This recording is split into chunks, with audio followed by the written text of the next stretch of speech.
We're going to do like we usually do tonight and open up just for questions on any topics.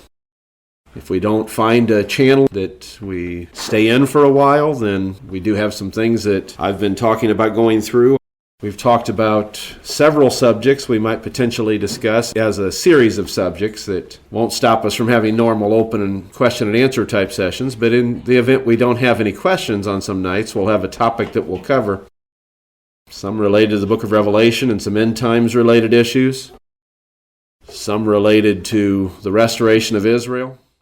Natural Israel will be restored. They won't be restored without becoming spiritual Israel. They'll have to be filled with the Holy Spirit. They'll have to be brought into relationship with their Messiah, but we believe they're going to be restored. We don't talk about it all the time, but it's been a central part of our belief. And so I think at some point we probably will talk about that subject.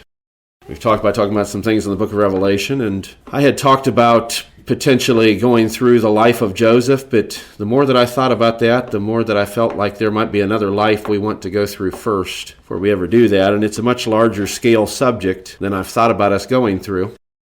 But I think we're going to go through the life of Christ. Now, we won't be able to do that every single Friday. It's a very big subject. And if we do go through it, we're not just going through it from a cultural standpoint to talk about what actually happened. We will do that. We'll talk about it historically, chronologically.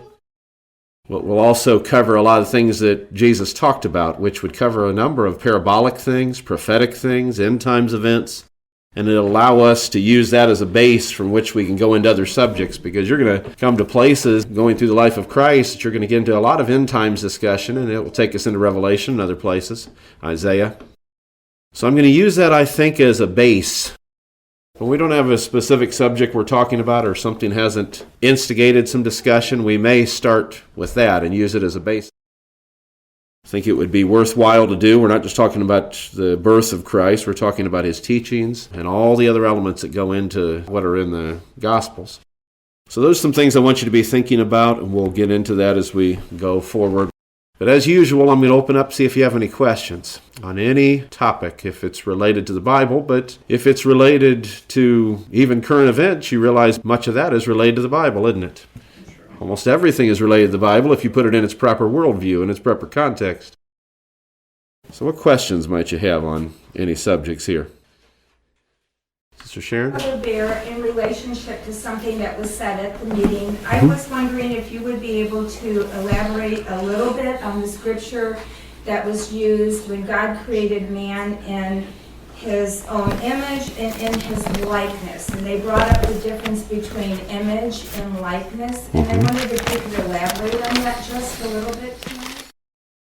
Genesis 1, 26 to 28, right in that area. Yes, I can. I'm going to preface what I'm going to say. It's not a very big, it's a big subject, but I don't think it'll take me long to give you the answer I think you're asking about. Let me preface it, though, by saying that you may have meant it differently than I took it.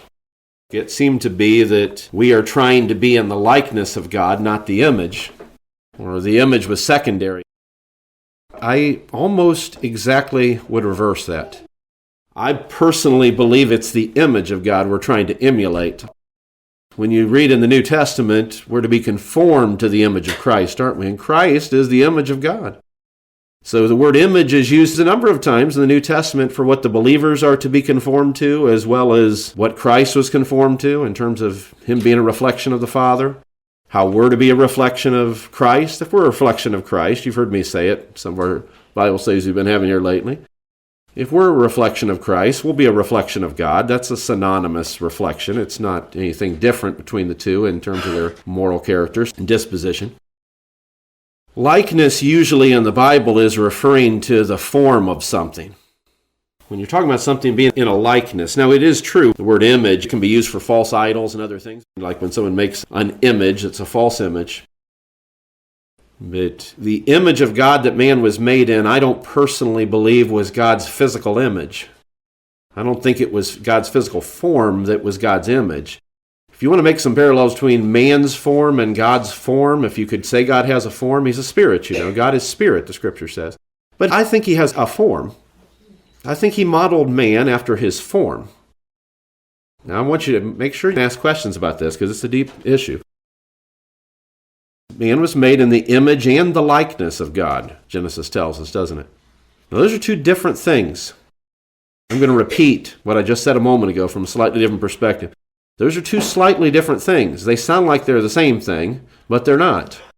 One has more to do with internal elements, and one has more to do with external elements. The image has a lot more to do with internal elements, though that same word could be used for an image that's an idol. When you're talking about the image that God gave man and that man is to be remade into, what Adam failed to maintain, that's God's disposition, God's character. If Adam cut off one of his hands, and let's just say for the sake of argument, God has arms and hands in a literal sense. If Adam cut off one of his hands, he would have broken the image of God, wouldn't he, if that's what image meant? But it wasn't a change in the physical nature of Adam that broke that image. It was the change in his character. That was what the problem was. So I think image, Sister Sharon, is referring to God's moral nature and character and other things that go into making up his disposition, the way he feels about things, the way he thinks about things. He wanted man to have the same kind of feelings and thoughts that he had, same kind of moral drivers that he had. So the image is very much related to the conscience and to the inner man, whereas the likeness is related to form and function. Likeness wouldn't have to be identically. No, it wouldn't. In fact, even the word likeness. An image would, wouldn't it? Well, if an image is a perfect image, it has to be exactly like whatever it's reflecting. That's why Jesus in Hebrews is called the express image. That isn't a complicated thing. Theologians like to overcomplicate it. All express image means is a perfect reflection, a perfect model of the actual. But you're right, likeness, you can be someone's likeness that every individual element of their features, can't you? That's right. I use you as an example sometimes, Brother Don, so I'm going to do it again. You and your brother have a very similar likeness. They're twins. They have a very similar likeness. They're a lot alike. But they don't have the same image. There may be different things in their character, and by the way, I'm not suggesting one is better or worse. But certainly they aren't perfectly equal in terms of their spiritual maturity, their spiritual disposition. None of us are equal in those areas. We all are at different measures of where we're at in the Lord. Where we're at in terms of replicating the image. But likeness is a different thing. Likeness is something that's usually more related to form. But you can be like somebody and not exactly alike, can't you? You can have a tremendous amount of similarity without being exactly alike. I don't know if that answers your question, Sister Sharon. Let me know if there's more to your thought. But I would not see likeness as the moral elements of God. I would see that as God's image. Not just because, by the way, of Genesis 1:26, but because of the way it's used in the New Testament. The very same concepts used in the New Testament are talking about man being remade. Now, think how simple this is. This is very simple, bottom shelf. If image represented you having some physical similarity to God, why would you need to be remade in his image? What about any of us as human beings would have to change for us to be more like God in a physical sense? If you can even use the word physical for God. No, we will be changed into a different type of creature, don't get me wrong, but it's not our physicality that's the problem. It is our spirituality that's the problem. It's not that our body is somehow tainted, that the length of my fingers is not exactly the way they ought to be. If I'm to be just like God, they got to be lengthened or shortened or whatever. It's not quite like that, you see. It's his image we're to be remade in. If that was a physical element, it wouldn't make much sense, would it? That's something inner. That's something about his, again, I'm going to use these same words, character, disposition, his moral nature. Anything else on that before we move on to something else? That isn't a thorough discussion on the word image by any stretch of the imagination. I'm just giving you a quick synopsis of why I think that those two words mean something different. They are pretty deep. Anything else on that? All right, anything else on anything else? Brother Roger, go ahead. I'd like to go from the beginning to the end. All right, well, we can do that. We might be here for a few days, but we can do that. And I comment on the likeness and the images that he wouldn't have used two different words out there. I think they didn't mean two different things. But I agree. on the rapture, my wife has been talking to a lady who goes to a Jewish synagogue, and they like to try to figure out the timing, the events that are going to happen. And I'm not all caught up in that because I just know it's going to happen. So I don't get all caught up in the dates. They're saying that this September something big's going to happen. There's the confusion of the rapture of, is it a event that's going to happen prior to the tribulation? From my reading, I don't believe that. I believe that we've got to go through at least some of it, or we won't be tested. We've got to be tested to find out whether we're true believers and followers of Christ. So my contention is that we go through some of it. We don't get called out in September before all this happens. I don't think that's in Daniel or Revelation or what Jesus was talking about, that when he comes, we need to be ready. And then what happened was this lady that she was conferring with asked her if she was ready. And she said, well, I'm ready, but we have an adopted daughter and she's only 9. And she said, I'd like to spend a little more time with her. And well, the lady just cut her off and said, well, you're not ready. She goes, we might as well just figure on we never met. Oh my. Well, I would say she may be the one that's not ready. That spirit. I said that's Christ-like. Instead of explaining to you why why she didn't even feel you was ready, she just cut her off and hasn't called her or hasn't, like she didn't exist. But and so that's hurt her basically. I'm just trying to find out, because she wants me to explain to her, and after this lady's talked to her, I've got to be sure where it stands and what it is. But from what I understand is that it'd be more mid-trib, because he says something about the fact that unless all of my children fall away, he says, I take them out. That's my wording, but so I just want to be sure of where I can point her to that. That's a very big subject, but it's a very important subject. It's unfortunate that this lady had that kind of a response to your wife. That is maybe more of a sign of this lady's not being ready than your wife's, for her to have that kind of a spirit that she would essentially disfellowship her or cut her off because she didn't agree. Especially an issue that is so difficult. I don't think the structure is difficult. I don't think the structure is complicated. It's pretty straightforward. It's just that people sometimes pick their scriptures, They pick this group of scriptures that talks about the church not going through, and this is the words I'm going to use, the wrath of God, and they say, well, then the church could not go through tribulation. Well, tribulation worketh patience, and patience experience, and experience hope, and hope maketh not ashamed, because the love of God is shed abroad in our heart by the Holy Ghost which is given unto us. Tribulation's part of the process, isn't it? So tribulation is not what the church is going to escape. It's God's wrath that is what the people of God are going to escape. We can talk about the details, but I'd be in complete agreement with you that it is more of what you call a mid-tribulation. You, I'm sure, know this. I'm sure you've been researching it, but I'm just saying this for everybody's benefit, but there's 3 or 4 major views about when the first resurrection, what is usually referred to as the rapture, is going to occur. There is a pre-tribulation view. That's the idea that the church will go through no tribulation. Before the tribulation even begins, the church will be raptured out. The word rapture comes from a Latin word, raptus, which is what they chose to really replace the Greek word for the resurrection. Talking about the word rapture, it's just talking about the resurrection. And if you wanted to get very technical, it's talking about the first resurrection. It's described in Revelation 20 and elsewhere. But I think the tribulation is part of the process. Now, if you're under the wrath of God, you're in serious trouble. That's not a transformative process. That's a destructive process. But tribulation can be a constructive process. I just gave you a scripture that demonstrates that. Tribulation worketh patience. Patience experience. Experience hope. And we need hope. Hope maketh not ashamed. Because the love of God, which is shed abroad in our hearts by the Holy Ghost, which is given unto us. So tribulation is a necessary part. There's pre-tribulation, rapture, and people, since it's such a mouthful, people shorten it down, trib. So when someone says pre-trib, they mean tribulation. Pre-trib or pre-tribulation rapture means the church isn't going to go through any difficulty.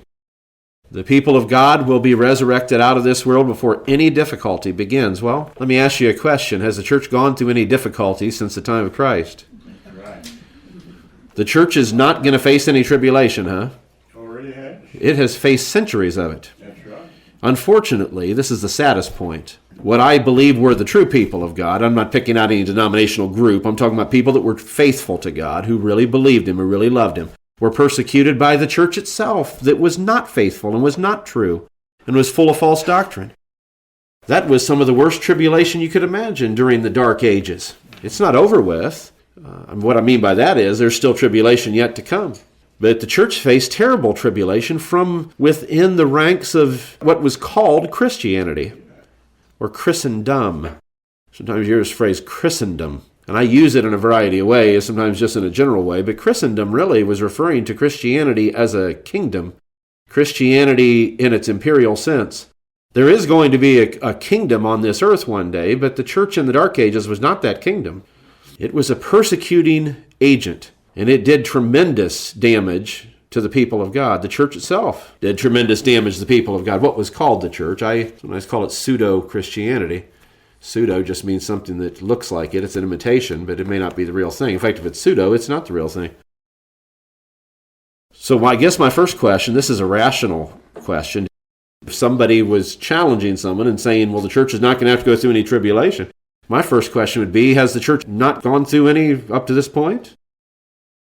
Now, I realize when people are talking about tribulation, they mean something on a far grander scale. But I'm going to tell you right now, somebody being burned at the stake because they had one little scrap of the Scripture on a piece of paper, which happened multiple times in the Dark Ages, if you want to call it that. It wasn't even just the Dark Ages, the Middle Ages. It happened multiple times just 500-600 years ago. That happened many times. People were burned at the stake. I imagine to them there wouldn't have been any greater tribulation. Can you think of any greater? What's greater than you being mercilessly killed in a horrible fashion? For you individually, there couldn't be a greater tribulation, could there? What would it be? If you were tortured and murdered, and many of them were, many times just for having the Word of God. That's the example I use first, because that's one of the most, to me, egregious examples, is the fact that there were people who all they did, I can give you a list of historical examples of this, all they did is quote a Scripture in their native tongue instead of in Latin, as it was held by the church, and they were burned alive for that. One person just quoted part of one verse in English and was burned at the stake for it. And forgive me for the imagery, but when they were going through that brutal death, do you think there would have been some worse tribulation? They thought, well, I escaped the Great Tribulation. I'm not saying that was the Great Tribulation, but to them that was just as effective as if it had been the Great Tribulation, wouldn't you say? That's right. It was as bad as it was going to get for them. There's some executions that were carried out in that period that were horrific. I'm not sure you could imagine something worse for that person. If those were the people of God, did they escape tribulation? They didn't. Thousands upon thousands were killed in that period. You may not realize this, but I think I mentioned this one time. Someone was talking about some of the overseas work. You may not realize that in the 20th century, more people who claim to be Christian, I say claim because I don't know if they're truly Christian or not, but they claim to be. More people that claim to be Christian have died in the 20th century as martyrs than have died in all the centuries before combined. See, that can't be possible. Yes, it is. One reason is the population is so much larger now. Even though percentage-wise it might not have increased in terms of the whole population. The 20th century was a brutal century for Christians. I could go back further in the 20th century, but the early part of the 20th century, early to mid part, at the hands of the Nazi regime, at the hands of the communist regimes plural, not just the Soviet Union, but other places as well, China and other places where many, many thousands were killed. In fact, hundreds of thousands of Christians killed. More that were killed in the Dark Ages. This sounds almost sarcastic. I don't want it to sound that way. I mean this as gently as I can possibly say it. Did they escape tribulation? Yeah, they didn't escape it. No, and I don't think the final tribulation has started yet, by no means. Because I do believe the final tribulation has a set timetable to it. It has a specific duration. It's not just something that's going to go on over the life of the church. There's been tribulation going on in the church since the day of Pentecost. And it was before the day of Pentecost, if you want to call it the church, what Jesus was working on in his ministry prior to what you might call the birth of the church, what he was working on in his disciples. They were being persecuted. It wasn't long after the day of Pentecost before people started to be killed. Just within a couple of years, Stephen died as one of the first martyrs. James died, and others began to be killed and harassed, and Paul was at the forefront of some of it, you realize. It went through waves like that. The culture of that day persecuted them, and that happened in waves. There were times when decades passed in the Roman Empire, there was no official persecution going on of Christians. There might have been people killing their neighbors, and they just brushed it under the rug, but there wasn't an official imperial persecution. And then there were times when there was very severe official imperial persecution, where it was the goal to wipe out Christians. Right before Constantine made his decisions was one of the worst waves of persecution the church had ever faced under Diocletian and some of the ones that preceded all the way up through those couple of hundred years up to Constantine. The church has been going through persecution all through its life.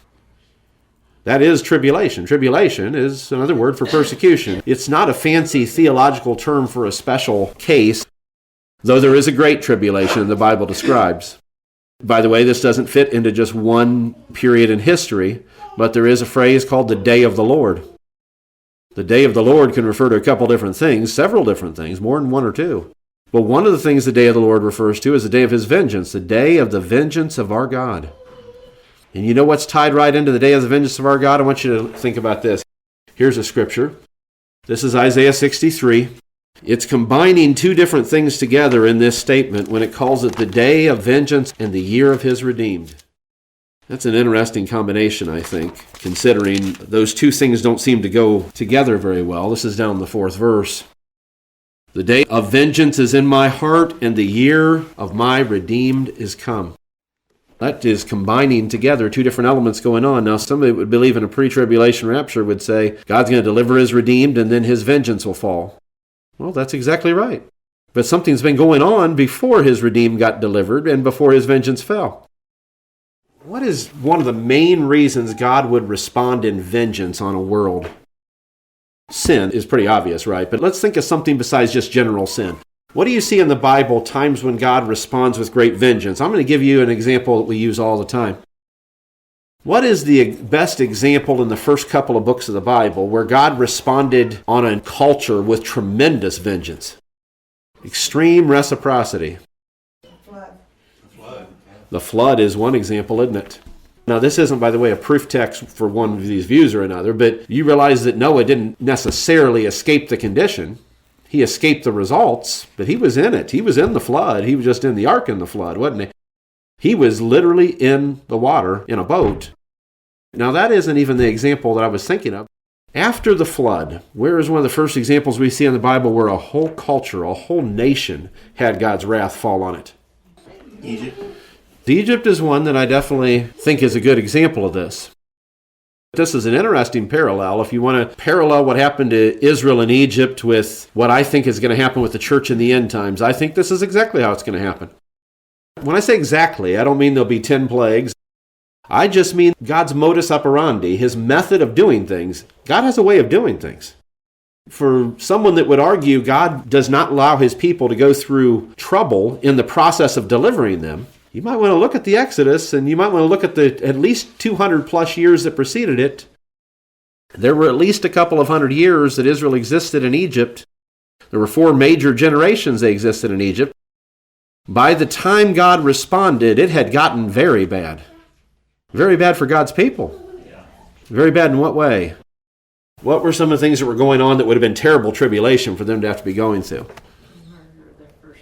They've been the worst, I think. I could put up with a life of slavery rather than have my firstborn taken. But they also endured an unending slavery. They didn't have any end in sight to that slavery. And when it looked like maybe a deliverer was come, when Moses did come, and maybe some people started to get some hope, it didn't take very long before Pharaoh's response to Moses and Aaron's demands was to increase their workload, make their life even worse. By the way, God did not rapture them out of any of that. And let's not even use the word rapture. Let's use a more biblical statement for an Old Testament situation. God did not exit them out. That's what the word exodus means, a coming out. God didn't bring them out. They went through some pretty terrible things, didn't they? Let's go back a minute, because you realize what God told Abraham about the ites, the Canaanites, Girgashites, Jebusites, the different ites that were in the land of Canaan at that time? He told Abraham, this is, by the way, a prophetic statement about the Exodus. He said, your seed is going to sojourn in a land that's not their own. Now, they already were doing that, you know. That's what confused people about the chronology. They've been doing it ever since they moved to Canaan. That's not their land. Your seed is going to sojourn in a land which is not their own until I bring them forth. And he gave them all kinds of unique experiences. 15th chapter of Genesis is one, where he had that strange experience where he had this vision that, of course, he had cut all those animals, and there's a whole reason for that. And he had this strange experience of a lamp coming forth and a furnace of fire and other things that God was giving him a foreshadowing of what his seed was going to go through in Egypt. You know, Egypt is referred to in the Bible prophetically as an iron furnace. Why would you describe it as an iron furnace? Who's getting put in it? What's getting put in it? It was an iron furnace for Israel. Israel was in a furnace of affliction, weren't they? When Egypt was referred to as an iron furnace, it was because it was a terrible, horrible place of pain and suffering that they were in. It wasn't that way to begin with. You know the story. You see it in the beginning of Exodus when it says another Pharaoh rose up that didn't know Joseph. He didn't know the things Joseph had done and why Joseph's family was receiving these advantages and other things and prime land and other things that they had. And so he used them as a slave workforce. And what had been a place of deliverance for them became an iron furnace. Iron because they couldn't break out of it. They couldn't break out of it. That's right. It was a very difficult and distressing condition. I'm going to ask this same question I asked before. You parents, I know, can answer this very easily. Do you think somebody who had their child stolen from them and drowned in the Nile could experience greater tribulation than that? I don't know what it'd be. Wouldn't you rather be dead than to see your child go through that? Wouldn't you rather suffer than to see your child go through that? That's right. So for them, what greater tribulation could it be? I want to stress again, I'm not attempting to make the point that the Great Tribulation is this spread out thing all through history. It's a specific period. What I am trying to point out is that tribulation is something the people of God have always gone through. It's been a normal part of the process. Sometimes to perfect, to transform, sometimes with a dual reason, and sometimes even more than a dual reason, but that's what I'm getting at with Egypt. God was going to have to bind them together as a nation. There were some things that happened in Egypt. I want you to be thinking. I'm not trying to talk to you about the Exodus from Egypt primarily. I want you to take the elements of the Exodus of Egypt and apply them to how God works and how he might work even in this latter day. God is a just God. I started saying that some of those strange events that happened with Abraham, you realize in the middle of all that, one of the things that God said to Abraham was, he said, your children are going to sojourn in a land where they'll be strangers, and they're going to go through very great difficulty. I'll bring them out. And then he told him why, that he wasn't just giving him Canaan right then. And this is an incredible statement. For a God that knew the direction that the ites of the land, we usually shorten it down to ites, just like some short tribulation, not a trib. It's easier in quoting Canaanites, Girgashites, Jebusites, and so on, all those 10 to 14 different ones that are mentioned in the Bible. He said, their sin has not yet, I'm going to modernize the language from the King James, it hasn't yet reached the place where I'm ready to judge them. How astonishing is that? He knew it was going to reach that place. He knew they were going to reach a place where they deserved judgment, and there was no turning back from it. You would think he would just have taken them out and let Abraham have the land, right? He didn't. Abraham couldn't fill the land. There's a very important point. Abraham couldn't have filled the land at that point, could he? God had a very specific purpose. It's a very complicated purpose from our standpoint. You'd think, well, if you know they're evil and they're just going to keep getting worse, why not just take them out of there? Nope, he said their sin hasn't mounted up. Does somebody have that right in front of them, Genesis 15? Yeah. How does it word it exactly? The iniquity of the Amorites. The iniquity in the Amorites not yet full. Is that how the King James Version says it? The iniquity of the Amorites is not yet full. So they've got enough to be judged, don't they? Isn't any sin enough? It is, really. The wages of sin, by the way, that's any sin, is death. It's not the wages of a lot of sin. It's wages of any sin is death. So what do you mean their iniquity is not full? That's how just God is. He was going to allow it to get to the point where there was no choice but judgment. Justice demanded judgment. Now, by the way, that happened with Egypt. It's a bridge for us to take you from event to event to see how God deals with situations and see if there's a common pattern to God's methods. Now, I haven't even got into the New Covenant statements about the tribulation. I'm trying to show you why, from the way of God's methods, the church will be delivered out of tribulation, not from tribulation. In part, they'll be delivered through tribulation, not rescued from it. Now, they will be rescued from the wrath of God. And I'm going to come back to what I was saying about Egypt, but I'm going to circle around a few times. That is something I want to stress again, too. A lot of Christians do not make a very biblical distinction. Remember this statement that we're to rightly divide the word of truth? They don't make a good division between wrath and tribulation. They think it's all the same. If I'm going through tribulation, I must be under the judgment of God. Jesus went through a lot of tribulation. Did he have anything worthy of God's judgment? He told his disciples, you are going to be persecuted. It was one of the statements that he said multiple times in the Sermon on the Mount of all things. He said, blessed are they that are persecuted for righteousness' sake. Didn't he? It was one of the last part of those blesseds in the 5th chapter. Blessed are they who are persecuted for righteousness' sake, for theirs is the kingdom of heaven. That's part of the process. If you want to be in the kingdom of heaven, is you're going to have to be able to endure some difficulty. You're going to have to be able to endure some tribulation. Back to Egypt, and I'm going to come back to the New Testament, but back to Egypt. Here in Egypt, Israel endured some tribulation up to the point that Moses and Aaron came, didn't they? And Moses and Aaron came and raptured them out of there, didn't they? That wouldn't even be a right word to use in that context, but Moses and Aaron came and rescued them immediately, right? What I'm trying to do in bringing up this point is to build a precedent for how God works. You know, when you're building a court case, you look at other precedents. How has this been done before? Let's build a precedent for how God works. None of the plagues of Egypt affected Israel in any way, shape, or form, right? Brother Lee answered. Who else? I'll repeat it. This is like a true or false kind of statement. I want you to answer this. I'm not saying it's right what I'm saying, and that should be a big clue. None of the plagues of Egypt affected Israel in any way, shape, or form. They went through all of them. They went through all of them. About half of them directly affected them. They got bugs. For me, there isn't a whole lot worse tribulation than a bunch of bugs. Don't get me wrong, there's much worse tribulation. But if you don't like bugs, that's pretty serious tribulation. If you got them crawling on you and your food, everything else. It wasn't just bugs, it was multiple bugs. It was different kinds of bugs, different shapes and sizes at different times, doing different things. It was frogs, it was hail, it was what they call murrain, but it was a disease of the cattle. There were one problem after another that hit them in those first 9 plagues, including that darkness, which would have scared the wits out of those poor souls too. When you get to the 9th plague, and the worst one of all, of course, the 10th plague. As you've heard me say many times, there's a very simple and obvious reason for the first and last plagues.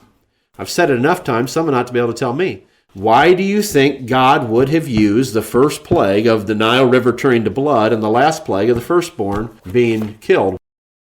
I think it's very important that was the first and last. Why am I tying those two together? They worshiped their children, and Nile was a god to them. Well, that's true. The Nile, there were multiple gods that were associated with the Nile in Egypt. And all through those plagues, God was making a point, not only that he had more power in that nation, but than all of their gods. Every one of those plagues was aimed at different gods of Egypt. That's absolutely right. But why would the first and 10th plague be what they were? What do you think God was saying? Death of the children of Israel. The very first plague is the rivers turned to blood. They had been murdering those children and throwing them in the Nile. When the Nile turns to blood, that should have been a strong foreshadowing. Why would the Nile turn to blood? Because they had been filling it with the blood of his children. And then the very last plague, he kills their firstborn, what they had done. He started with a foreshadowing of where it was going, the Nile River and all of their water. And then he ended it with that. So God knew what he was doing from the beginning. It wasn't random, arbitrary violence. It was a very tactical, thought-through process of what Egypt was going to go through. But I would say at least half of those plagues directly affected Israel. Approximately half. You might argue only 4. But at least the first 4 directly affected Israel, because there was even a point at which it said, from that point on, Israel wasn't affected. There was a point at which Israel wasn't affected. When you get down to the 9th plague, it's really dramatic. I don't even know how this could have been, if you want to know the truth. Reason it out. Try to figure out how this could happen. How is it that the sun could be turned to darkness to the degree that it was pitch black in all of Egypt, but there was still light in Goshen? You unravel that. It could be that God had a spiritual light that was there. But if you're going to take the Bible for what it says real literally, and maybe it is intended, by the way, it'd be literal regardless. What I mean is, maybe there was some kind of a light that was created that wasn't sunlight. But if you're going to take it for the way it describes it, it appears as if there was still normal light in Goshen, but everywhere else in Egypt was darkness. If God had been in Goshen, after all, the first light that came did not come from the sun. That's why I left that option, Brother Lee, because God can create light without the sun. He obviously did before he even created the sun. There's an example of it not affecting the children of Israel. But some of those plagues affected the children of Israel. And by the way, the 10th plague did affect the children of Israel in multiple ways. You could get very deep with this. Even later, when God tells them about how he's chosen the Levites to be his, he said, I took them in place of your firstborn. So there's all kinds of deep layers to how that was. But I'm going to make it real simple. Any Israelite that did not put the blood on his house, so were they under that death angel passing? Yes, they were. Do you realize the reason that William Tyndale created the word Passover from the Hebrew word Pesach, that is the word we would use for that time of year that they celebrated what was in Exodus 12, the first Passover? It's the Hebrew word Pesach. And one thing it can mean is a passing over. That's where he created that word. That's the first time it was in the English. William Tyndale created in the mid-1500s. That was a passing over of what? We're still building a case for a precedence God uses. Passing over of judgment. Death angel. Death is the greatest expression of God's wrath, wouldn't you say? Destruction. Yeah. What if you chose not to put blood on the lintel and doorpost and you were an Israelite? What would have happened to you and your household? We perished. They were there during that. But they had a protection that took them through it. You just hear what I just said? Through it. They weren't delivered until God had done what he wanted to do to Egypt. And by the way, he wasn't finished. He wasn't finished when he delivered them. Yeah. Because when they finally got out of the parameters of the geographical parameters of Egypt, outside of their borders, you realize Egypt had a lot of power in the Sinai Peninsula. They had mines and things there. So technically, you might argue they were still in some of their territory. But as far as their actual borders, when they finally got out of their borders, they still came up against the Red Sea, didn't they? And God wasn't finished then. Not only did he destroy their firstborn, but here's their military machinery. Apparently men that were not firstborn, it had to be, right? All the firstborn were killed. So apparently all the men who were not firstborn, he took them out in the Red Sea when those waves came back down, when that water came back down on the hosts of Egypt. Did Israel pass through the Red Sea? Did they hop over it? How did it work out? Did they just escape the process? There's another process. It would have been a glorious process to go through, don't get me wrong.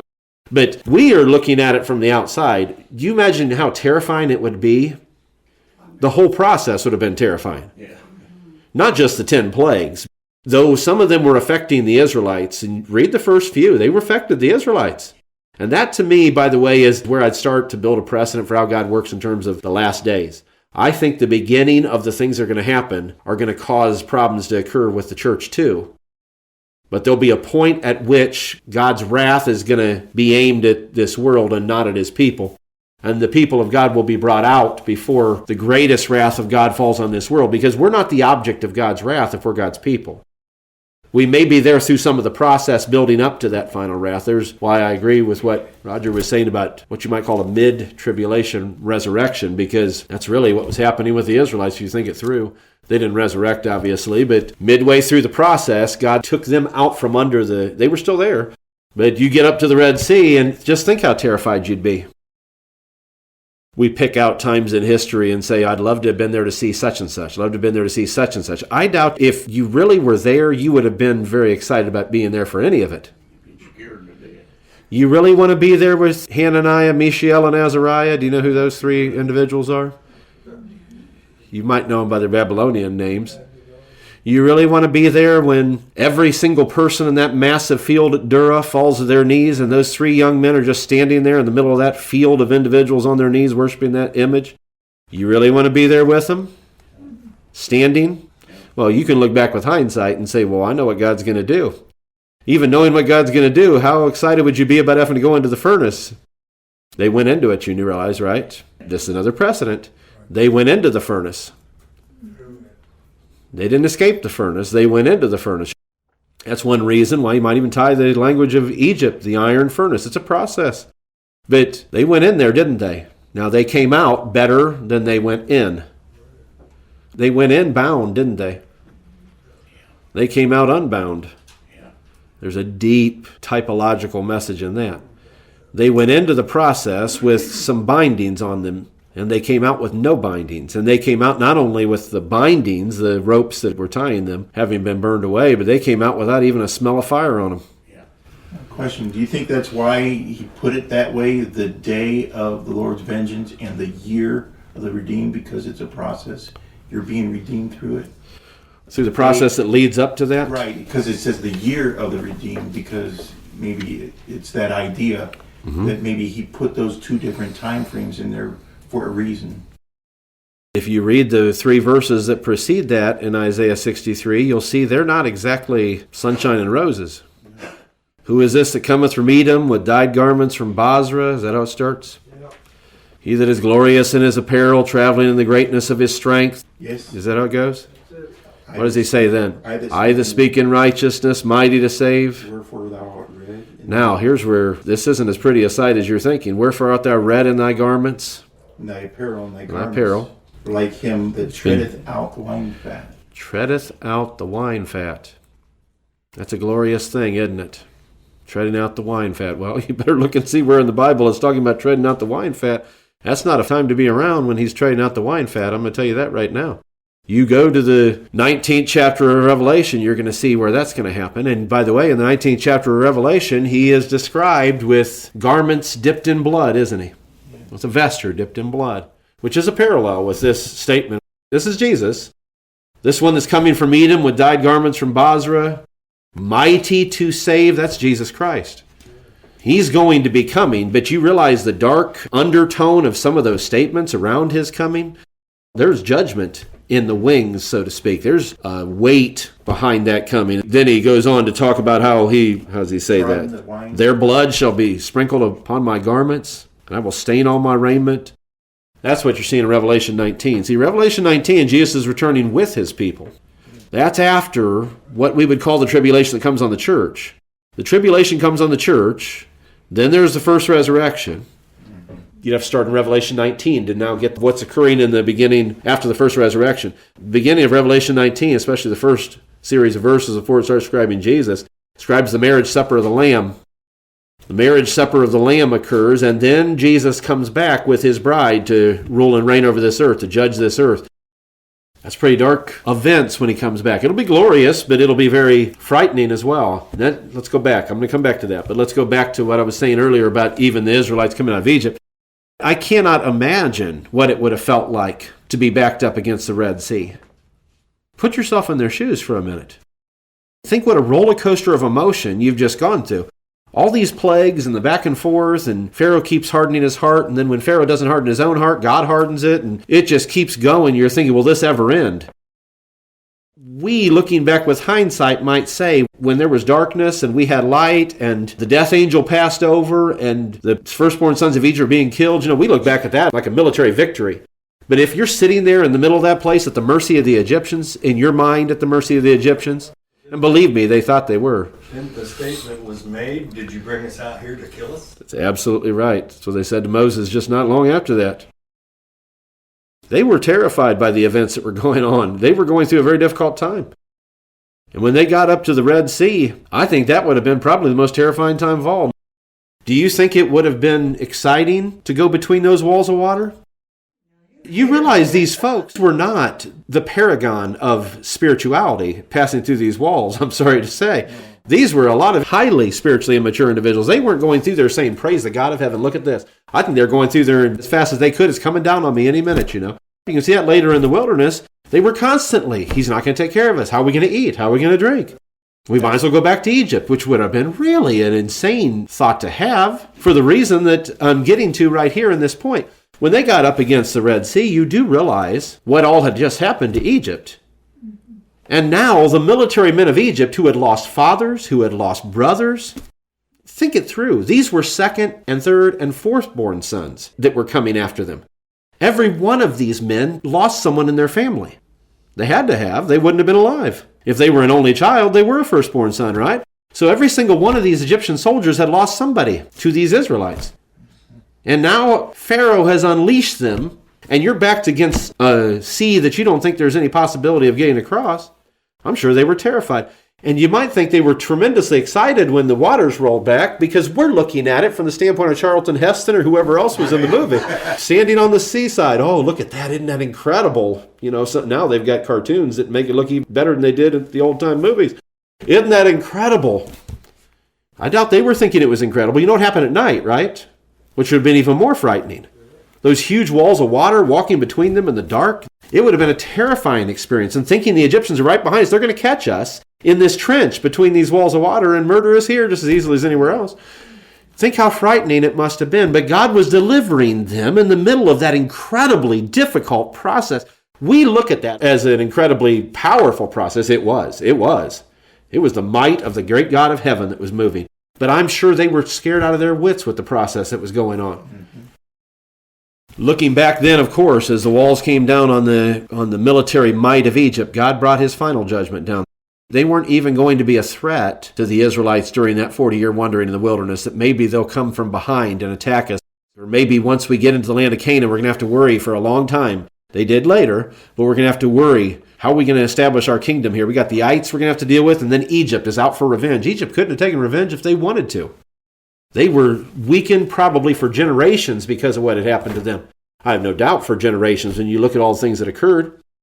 God had done that for a multiplicity of reasons. One of them was the judgment, and this is where I was going when I brought this up to begin with. The judgment had not mounted up to the level where he could pour out that kind of reciprocity. He has a right to do anything he wants, If he knew someone was going to do evil, he could just take them out of existence. But God is a just God, and he allowed that judgment to pile up to a point. Look at all the things that have occurred to the church in the last, not quite 2,000 years, 1,980 some years since the church has been in existence. I mean the New Covenant church. Look at all the things that have happened to the church. Horrible things that have happened to the church. When I say the church, I am talking about the true people of God, not somebody that is a pseudo-Christian. Look at all the things that the pseudo-Christian church has done to the Christian church. Look at all the things that other religious groups have done to the Christian church. Look at all the barbarism that has been committed against godly people. That's been going on for almost 2,000 years. And God has not yet sent his Son to get his bride. Won't be long. I don't think it will be long. But I agree with what Brother Rogers said here in the very beginning. I'm not probably going to get into some technical dating. And I understand, by the way, probably what's driving this person that talked to your wife. They get very caught up, sometimes people, in the newest fad of prophecy teachers. It's the blood moon today and it's something else tomorrow. And there are some things that have to happen before Jesus can return for his church. If he returns this September, they said that last September, and they said the September before. It could mean something's about to happen, but it does not mean Jesus is coming back for his bride. There's some things that haven't happened yet that have to happen. There's some things that have not occurred. Even in some of Jesus' own statements in the Gospels, there's things that have not occurred yet. Can you think of some things that have not occurred? Without getting real theological, just some simple things that have not occurred that would have to occur before he would return. We haven't seen that light of rain yet. We have not seen Fullness of it. what we believe is necessary in terms of the church being restored. We believe the church needs to be restored before the end. Restored to what? When I say restored, what am I talking about? Righteousness, purity. The type of order and power and the purity of the Word of God that they had in the early church that has splintered off into 1,000 different denominations and sects since then. There has to be a restoration of truth and order and some of those things that church had, we believe. That gets into a very technical area because you got to get into a lot of prophecy and types and shadows to establish that. What are some very simple things that are missing right now? The truth hasn't been preached around the world. Well, I agree with that. I don't think every single ear has heard it. We've got the technology to do that. The technology's in place. But that hasn't been the case for... We are so used to technology, And I'm not terribly old. I'm getting older, but I'm still not quite yet 50 years old, and I can remember a time when we didn't have any kind of technology like in my lifespan. I haven't quite reached half of a century. So in less than half of a century, I can go back to times when I was not a child, but a teenager, that we didn't have anything like the technology we have now. There are no cell phones. I remember the first cell phone I ever saw was some guy in school that always had to be the one that, was trying to show off for the girls or whatever, had this gigantic thing like this he had in his car. He was so proud of, wasn't funny. It was like a military grade, old-time military grade satellite radio. That thing was that big. And I don't know how you talked on it. You have to hold it like what they used to call a boom box, They have to hold it up to your ear to talk on that thing. I can remember thinking it'd be the most wonderful thing if they had something that would show a map like what our GPSs are now. Now we're so far beyond GPS. I mean, you can do that on your phone. You don't even need something in your car. They're built in, or you can go buy one, or easier yet, you can just go on your phone. Our technology has accelerated almost exponentially. I even got electric now. Brother Stephen said he even has electricity now. I was 12 years old before I turned the first light switch. All right, I can't compete with you, all right? I'm not going to even try. Said he was 12 years old before he flipped his first light switch. I can't relate to a lack of electricity unless the power goes out. This world has changed dramatically in this last century. Yeah. The Word of God has gone all over the world, and that was one of the keys to final. That is certainly true. This is where it would get into a much more technical area, and this takes a lot more discussion, so I'm just going to touch on it. But I agree with you and Sister Cindy. Cindy said the truth hasn't been fully preached. I think there's elements of the truth that this world as a whole has not heard. Maybe there's parts of the gospel that people have heard. They've heard little pieces and parts.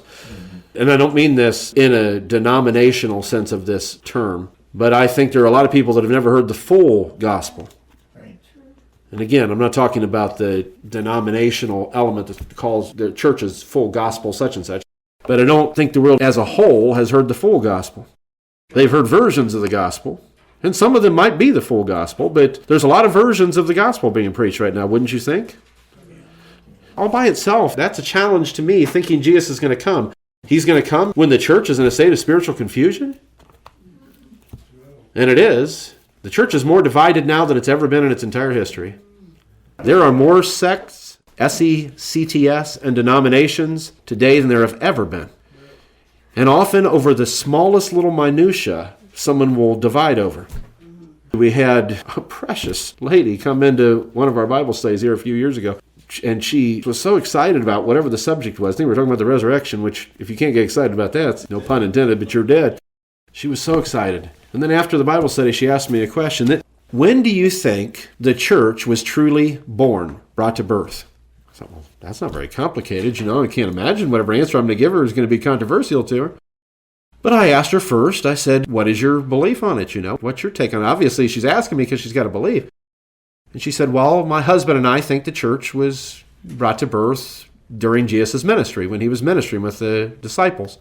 I said, well, I understand why someone would make that argument. We have taught, I didn't even say it as a conflicting statement, I just said we have taught that the church was brought to birth on the day of Pentecost, that what Jesus was doing up to that point was building the machinery. He was putting the engine together. But the engine didn't have any fuel, the cord hadn't been pulled, so to speak, if you're going to use the example of an old lawnmower. The key hadn't been turned. The engine was all there, 120 plus, somewhere in the neighborhood, it says about 120. There's about 120 pieces that made up that engine that were in the upper room on the day of Pentecost. And when they all, isn't this an interesting statement, were in one place and one accord, that's what you're going to have with an engine, too. You're going to have an engine that's all the pieces are there, and they're all in the right places. They're all working in the way they ought to work. That's what it was, to be all in one place and one accord. There was a piece missing, by the way, right before the day of Pentecost. Did you know that? Yeah. I don't mean they had to add one more member to the 120, and that's what made it 121. There was a piece missing. Anyone know what it was? Well, that definitely was missing. I mean, there was a piece of the machinery missing. Yeah, there's a disciple missing. There was an apostle missing. Jesus was going to build that church with 12 apostles. Do you realize that Jesus was with them in some sense or another, on and off, or in a great sense, from a little after the time of his resurrection up to approximately 10 days before the day of Pentecost? Just read the book of Acts, first chapter. Why didn't he name a 12th apostle? If it was critical that there be a 12th apostle, he was there. Even if you only believe he was there for a few, and I don't, by the way, I think he was there a lot more than people think, because you realize it wasn't until the first chapter of Acts, which looks like it was approximately 10 days before the day of Pentecost when Jesus was caught up, went back to the Father. He went back before then, but I mean, he was back with them. He didn't go back for the period that he's been gone now. Why didn't he name a 12th apostle so they wouldn't have to deal with it? Do you realize those men cast lots to choose a 12th apostle? It would have been a lot easier if Jesus had just pointed one out. Well, even in lots, he can have his own way. You're absolutely right. And there's where people get their mind bound up in is, how could it be right for them to have cast lots to choose Matthias? Was it right for them to cast lots? Because that's how Zechariah was chosen.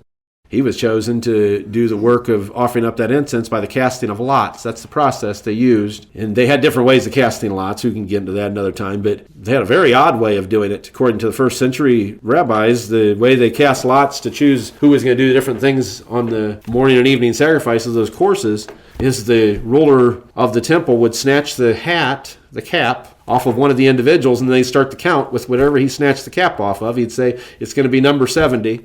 And they'd start counting from that point. That's one way they cast lots. Sometimes casting lots was like writing a name and putting it in a box, so to speak. They had a number of ways of doing it. You think, well, surely that's not spiritual. But see, we're not thinking in terms of their culture. Do you know what they were trying to do when they did things like that? Eliminate the human element. Right. See, we're thinking of it in the opposite. We're thinking, well, now you're just leaving it to random chance. Did you notice Proverbs says that the lot is cast in the lap? But all of the working out, that's what that word means, of the lot, is in God's hands. So, yes, they cast lots for Matthias, and we might think, what in the world, why would they do that?